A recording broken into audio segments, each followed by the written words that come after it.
Hello, Country Changers. Welcome to another month. This month, we are featuring Temora in the Riverina.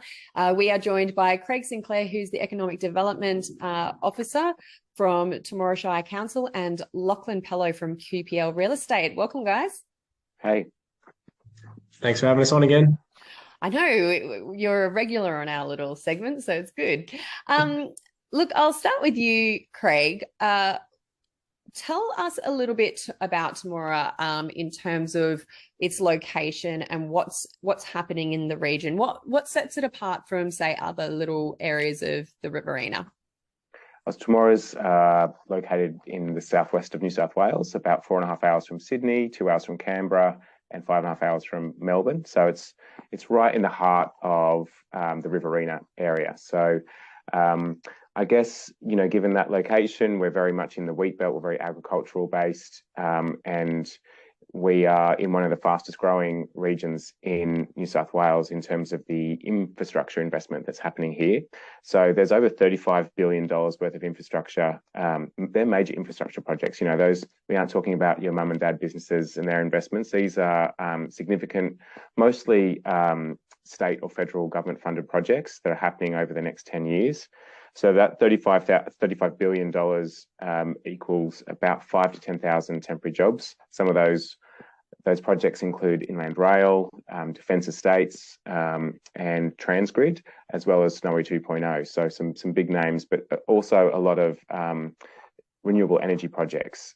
So solar farms, wind farms that are happening within this region because of all these energy systems that are being built to transport the energy to other states, all coming into Wagga, which is about 50 minutes south of us.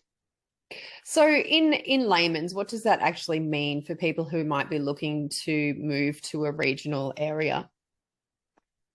What it means for people looking to move to the Riverina is that we need people. We've got way more jobs than we do have people, which is a common theme around the state and around Australia. But I think it's particularly poignant here. We've known this was coming for quite a few years, which is why we invest in programs like Country Change, because we need people here. And they're not just temporary workers. We need all sorts of people with all sorts of skills. Although agriculture is our major driving force for our economy, we have all of those businesses that support that are really important and crying out for people too. So hospitality, mechanics, retail, nursing, aged care, the list kind of goes on. So there's plenty of opportunities here. I was trying to show the video, but it's decided to play up and not buffer properly for me, so I can keep playing that once it's buffered. But I think that's potentially a key factor in people understanding the type of jobs that are available in regional communities, because I think some people assume it's just your some sort of normal trades or agriculturally based jobs that are available. But I know there are councils and other large companies screaming for what are traditionally white collar roles, your CFO type roles, your engineers, people with masters, PhDs, as well as doctors and nurses and whatnot. They're always needed and wanted in regional areas. But I think there are so many career opportunities in regional areas and things that potentially people in the city have never considered before or been exposed to. Absolutely. Like the diversity of roles here, and particularly in the wake of COVID, where people are now have shifted regional largely, and brought their own job with them in some case, or set up their own company, or relocated their business. So that has had a knock-on effect in terms of the diversity of roles available. And I think also it just is a reflection of the maturity of the region. So even 10 years ago when I relocated back from the UK here, we were still a little bit in our infancy in terms of the maturity of some of our industries, but that has certainly changed with the way in which NBN and that rollout has really allowed businesses to change the way in which they operate, the way in which they communicate, and for people to set up, anywhere, and change the nature of the roles. Like even when we talk about agriculture, technology is having such a massive impact on the way in which farmers conduct their businesses. So our machinery dealerships here in Temora, we've got 3 really large ones that service the whole of the region. They're shifting their focus in the way in they're recruiting. So traditionally they'd be looking at, diesel mechanics who get, grease on their hands. Now they're shifting more to technology experts who can understand, drone software and driverless tractors and precision agriculture. Data analysts that can make sense of all this information that's being thrown at farmers, and how can they understand and interpret that information. So it's a real shift in what people may think of traditional agriculture to where we're sort of heading, and we're in that real transitionary sort of phase. Even the fact that we've had so many solar farms and constructed here, that's sort of changing the nature of different industries and the way in which land is being used and what roles are created out of that land use. Yeah, for sure. Lachlan, curious, as a real estate agent and having grown up in the region, how have you noticed that flow and effect in terms of real estate?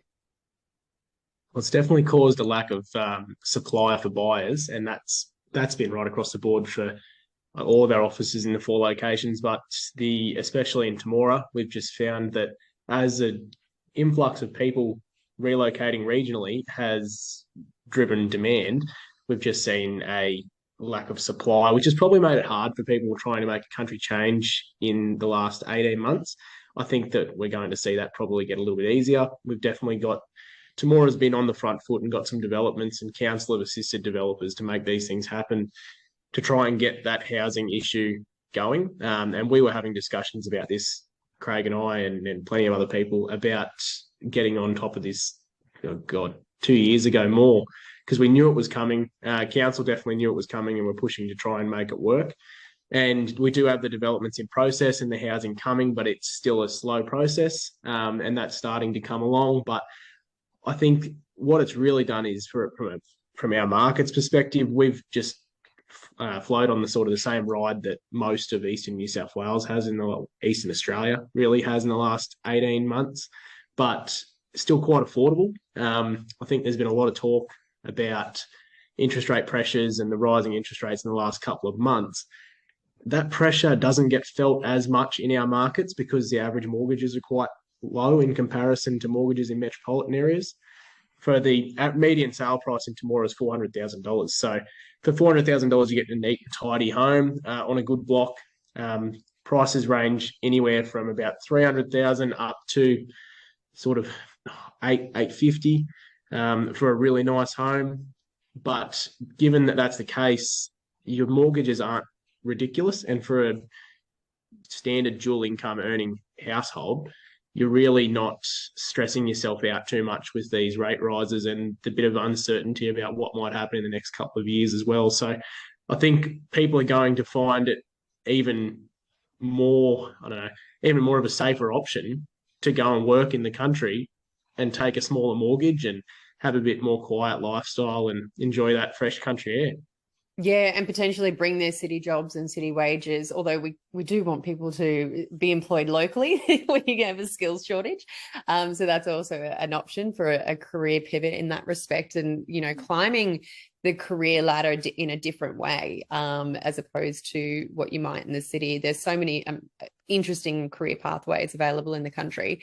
Now, in terms of, you were mentioning the pre-thought around the housing shortage a couple of years ago, and I know council's very proactive in not only capital works, infrastructure, those sort of projects, but also housing. Can you tell us about some of the land that you've got coming available and got plans for the future? Yeah, so we marketed a land release earlier this year, which is called Highfields Estate, which is a really great location, not too far from the hospital, schools, daycare, all the things that most families are looking for are in a real short walking distance from Highfields Estate. It's just on the edge of town. It's got a great eastern aspect. So we marketed that at the start of this year. We had a really great response, which was expected given what the market was doing and the interest we were getting from not only local but out of area buyers. And we actually ended up getting it to allocation quite quickly within a couple of months. We've just recently put 5 blocks in that subdivision back up, which were withheld for house and land packages further down the track. But we've just, with the demand and the way things are, we've just decided that we might put a few more back up. So there's 5 more blocks that have just gone up, which range from 760 square metres up to 1,100 square metres. So good sized blocks, and they can be expected to be ready to build on by the end of next year. So that's sort of where we're at. Otherwise, as far as future developments, there are some in the pipeline. We've got a lifestyle development hopefully coming up next year, which will be sort of blocks at 1 hectare, so a bit larger, that semi-rural sort of lifestyle. They'll be coming up next year, and hopefully some more development around the Temora Air Park estate next year as well, as far as land releases. But those things are still to be confirmed in the next couple of months. So what's current stock looking like if people are wanting to imminently move? Yeah, so imminently move, you are looking at obviously established homes. It is tight on stock. However, things are starting. The days on market have crept up in the last 6 months. So I think your ability to buy something is only going to probably get easier in the new year. I definitely don't see pricing going backwards in our region. We just do not have the supply to meet the demand as far as pricing going backwards. But I think people are going to be able to look at more properties before having to make a decision coming into the new year. They'll have a bit more selection to choose from. I don't think there's going to be any bargains out there, but I do think they're going to get the opportunity to actually look at multiple properties before having to make a decision, whereas 12 months ago, you had to take your pick with what was there because it was going so quickly. Yeah, for sure. Craig, if we're looking at this situation holistically, if people are looking at wanting to make a country change, if they haven't started their research and they haven't started the planning process, what would be your number one tip, what are your top tips around how people should consider a move to Temora? What are some of the things that they need to think about, action, people they need to reach out to perhaps? Yeah, the Country Change website is a great place to start. Through there, you can find out about all the different services that are available in all the towns in the Riverina. I'd also encourage people to click through and register their details so they can be put in touch with people like me.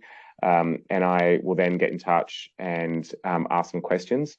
You know, I know that choosing a community is like choosing a house. It's a very personal decision, and not all communities are going to match up, just like not all houses match everyone's requirements. So my real take on it is I want to find out about you, your family if you have one, what you're looking for, what you want to get out of your country change, what your interests are, what work you do, what you want to do in your spare time. All of those kind of things are really important, because then I can kind of give you the information that you need and tailor that in. It's like having a local friend that you're thinking to relocate to that particular town. That's a role that I like to play.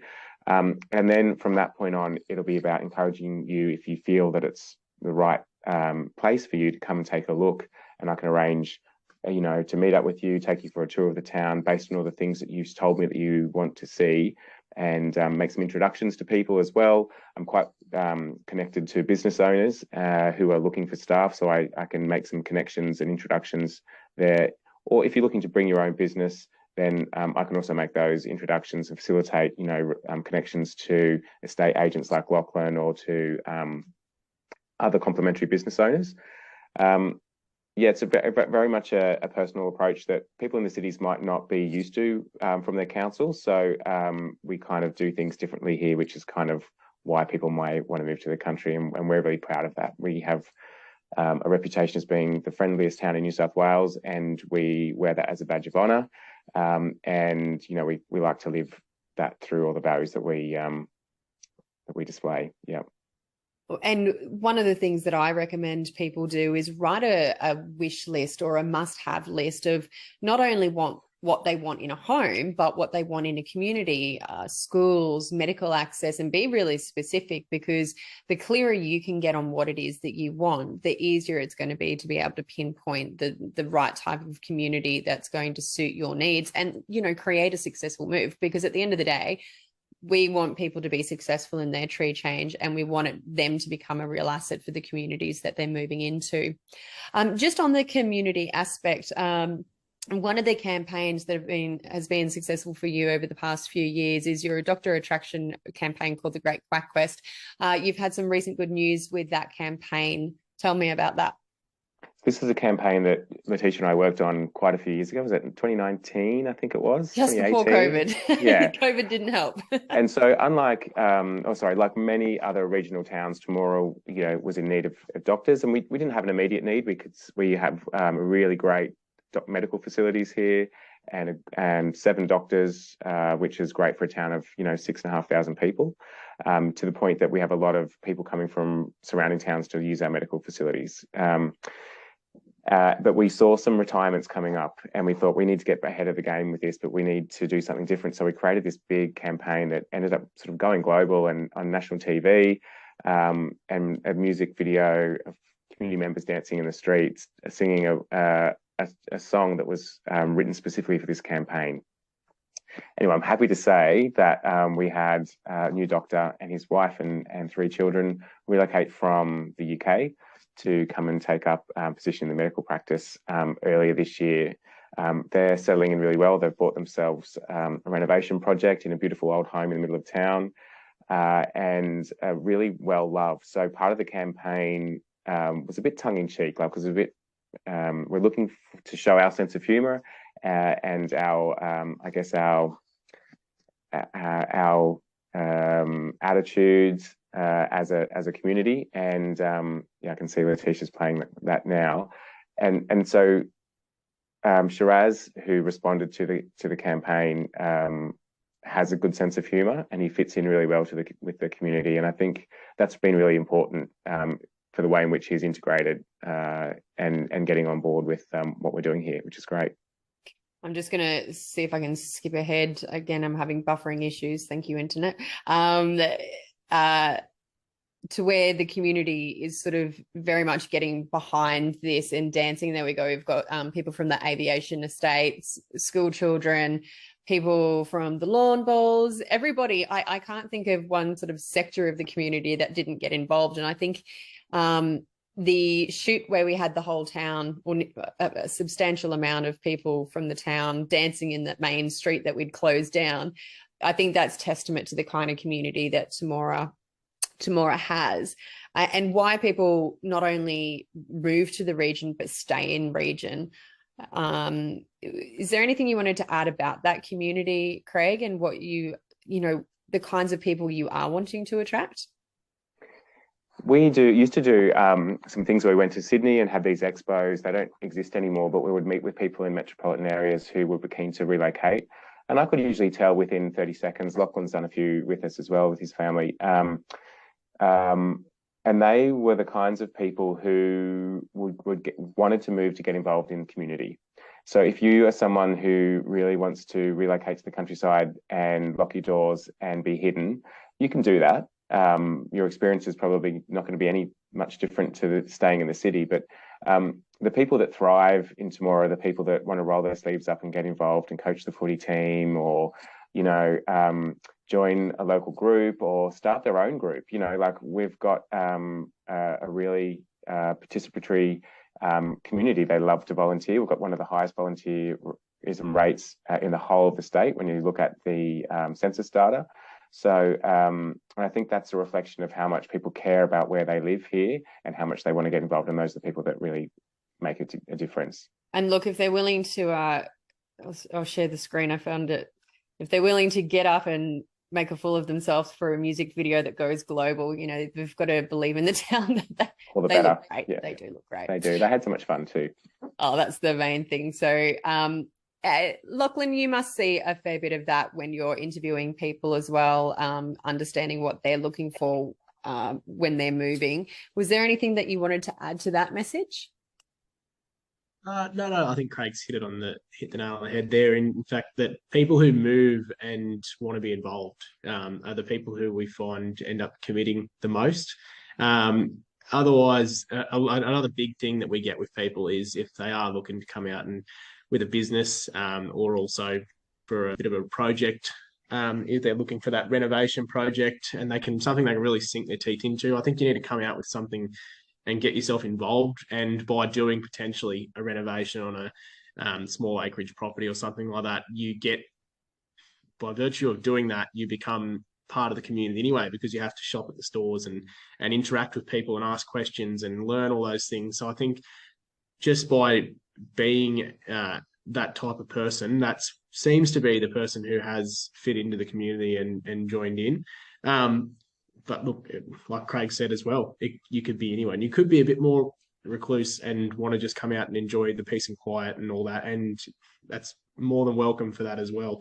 But yeah, look, from a housing market perspective, I think it's going to come back to the fact that we are doing everything we can in Temora to try and create more housing availability, and look at people like Dr. Shraz, who's moved from the UK, who's just bought a property office, going to do a renovation project, living in the renovation project at the moment, which I'm sure has got to be getting frustrating, but they'll be loving it. And when they're done, they'll love it. But there's projects like that.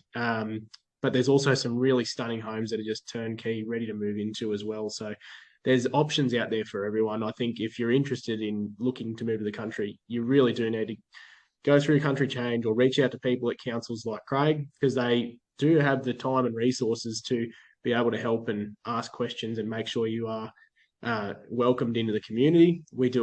Council do a lot of functions and things like that with people who've just moved to town to try and make them feel welcome. And from our perspective, what we can do to facilitate that is try and just help them on that little bit extra when they move and make that purchase, just to make the settlement time and moving in a bit more, bit easier by just referral of other businesses in town and all the rest of there's the little things that you do in small communities. Yeah, sorry. And of course, some vacuum cleaners have started next door, but we'll work around that.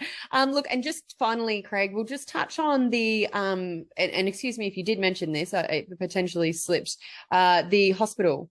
Have you mentioned that?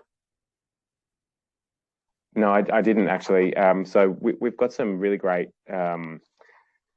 infrastructure programs that are coming up. And so one of the state government's announcements at the end of last year was that they're going to invest $80 million in redeveloping our hospital. So that is a complete new build, and they're going through all the process of doing a clinical services plan at the moment. So hopefully within about 4 years' time, they should be able to open the doors. That doesn't mean we will be without a hospital in the meantime. They're keeping the existing one up until when the new one will open. But that's just another great addition to some fantastic medical facilities that we also have. Wagga, which is just down the road, 50 minutes away, as I said before, has just completed the complete redevelopment of their hospital. So that's our regional hospital, and that has absolutely everything that anyone could need, for the stuff that we just can't deal with in Temora. And there's always some things you just can't deal with locally. But in addition to that, we've just opened a much bigger expanded swimming pool, which is in addition to the splash park and water slide and indoor heated pool. So that's a really great precinct. We opened an art centre this year, which provides some free, some low cost, but a lot of different variety of art pursuits and courses, which is really awesome.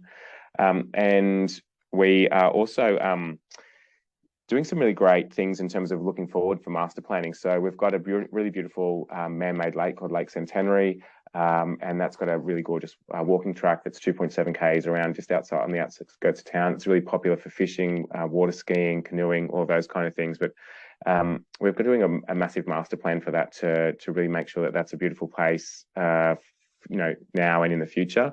Our railway precinct as well, which is right in the centre of town. We've got an old flour mill there that's just about to be redeveloped into a microbrewery and restaurant and boutique accommodation. So we're using that as impetus to redevelop the whole railway precinct to kind of be our central park with outdoor art and walking spaces, landscaping, and also looking to get some funding for a $14 million ambulance museum, which will be the state significant ambulance museum. We already have the collection here from New South Wales Ambulance Service, and we're looking to just take that to the next level to match really the calibre of the Temora Aviation Museum. So there's loads happening. Yeah, look, just quickly on that, Letitia, sorry. Yep. Just to follow up from Craig there, Temora hasn't even scratched the surface on what they've got going on in the next 5 to 10 years. There is so much growth and development to happen in our community in the next 5 to 10.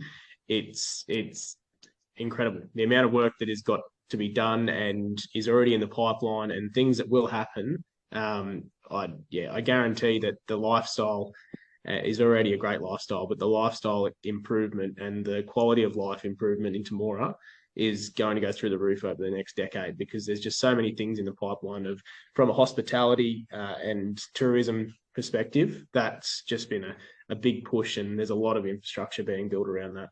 Yeah, look, it's a progressive council and it's a progressive community.